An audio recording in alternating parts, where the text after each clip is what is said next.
नमस्कार दोस्तों, मैं हूं MS इलेक्ट्रो वर्ल्ड और ये पंखा है और इसके देखिए बैरिंग की आवाज़ कर रही है। अब हम क्या करेंगे, इसके बैरिंग को चेंज करेंगे। बैरिंग मंगा रखे हैं, SKF के 2 बैरिंग हैं मार्केट से जो सबसे बेहतर है। आप इसकी जगह पे एक सिंपल सादी बैरिंग HCH भी डाल सकते हो, जैसे आपकी इच्छा हो। इसको हम अब खोलने की विधि, सबसे पहले हम क्या करेंगे, इसके कनेक्शन हटाएँगे।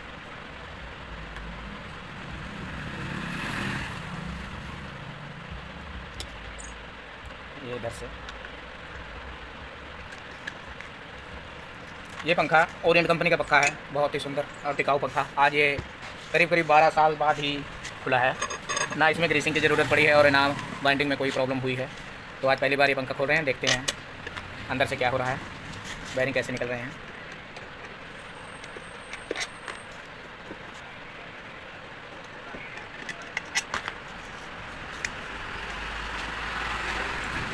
खोलने से पहले दोस्तों इस पर एक निशान लगा लिया करें, ताकि ये सही दिशा में फिटिंग बहुत ही आसानी तरीके से हो जाए। ये अब हम इसके ये साइड वाले ढक्कन खोलेंगे। ये इसमें एक्सटर्नल ढक्कन इसलिए लगा रहता है जो कि पंखे की गर्मी को ऑब्जर्व कर लेता है, जिसके कारण पंखा जल्दी से ख़राब नहीं होता। हीट सिंक के काम करता है। ये सारी हीट इस ढक्कन में आ जाती है, जिसके कारण मोटर जल्दी से गर्म नहीं होती।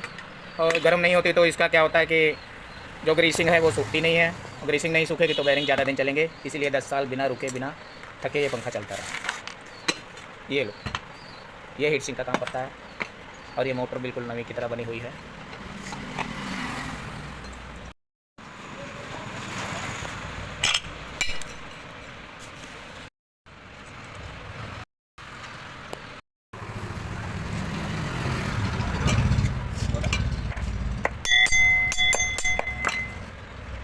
इसको हल्के से बाहर के निकल गया,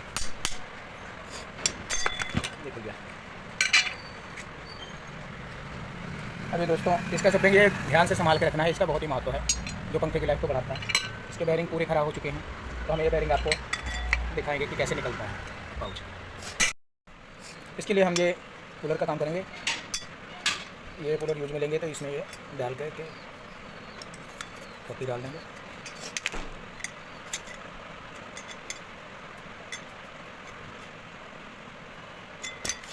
इसके बाद हम और इसको जैसे जैसे कसते जाएंगे तो बैरिंग ऊपर आता जाएगा।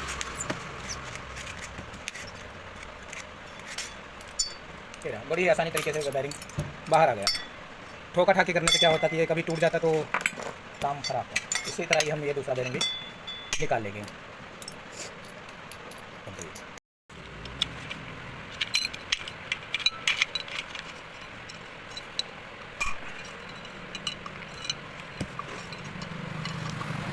ये बैरिंग कुछ ज़्यादा ही टाइट है, इसलिए थोड़ा जोर लग रहा है।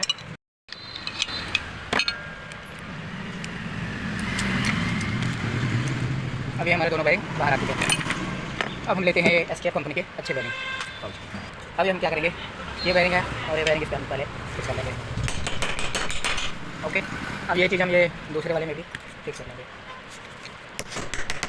ओके, अब क्या करेंगे, हम ये बड़े वाला लेंगे। इसमें पहले बैरिंग वाला स्टैंड डालेंगे। ये डाल दिया। अब ये इसके ऊपर कवर डाल दिया। ओके, बिल्कुल स्मूथली चल रहा है। इसके बाद हम क्या करेंगे, ये लेंगे और इस पर बैरिंग वाला छोटा कवर डालेंगे, ये डाल देंगे। ठीक है, इसके बाद हम डालेंगे ये कड़ा। इसका ध्यान रखना है आपने, कड़ा जब तक सही तरीके से फिट नहीं होगा तो बैरिंग सही काम नहीं करेगा और पंखा सही चलेगा नहीं।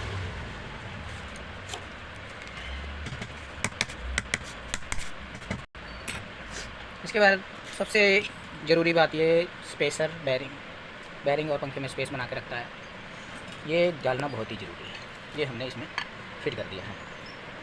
इसके बाद क्या करेंगे, हम इस पर रख लेंगे और ये इसके ऊपर रख लेंगे।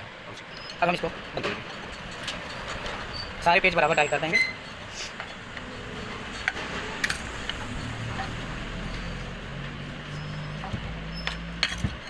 हल्का सा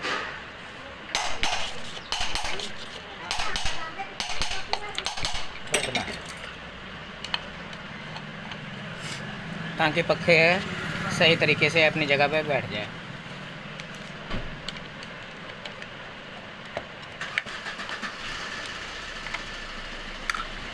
अब देखिए कितना स्मूथली पंखा चल रहा है।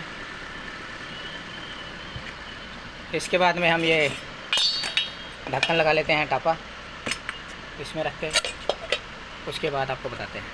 तो हमने इसके नीचे का टापा टाइट कर दिया है।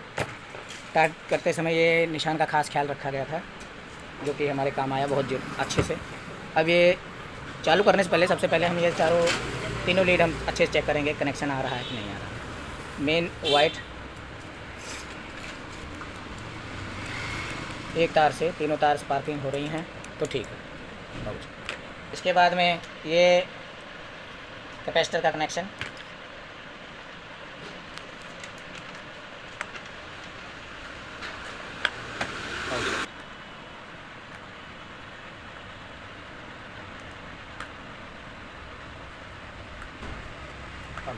अब ये कंडेंसर कस दिया गया है। अब हम चेक करेंगे एक नीचे में इंटर रहेगा, ये पंखा अच्छा चल रहा है। अभी मेरे भाई साहब पंखा पकड़ रखे हैं, चलाइए। अब हम टेस्ट करेंगे फाइनली। स्मूथली बिना किसी आवाज़ के चल रहा है, बढ़िया बिल्कुल स्मूथली। फाइनली ये चलकर ओके हो गया है। ये पंखा बिल्कुल मेरी तरफ से जीरो फिटिंग और बिल्कुल स्मूथली चल रहा है। तो काम से अगर आप सेटिस्फाइड है तो like and subscribe. Thank you very much.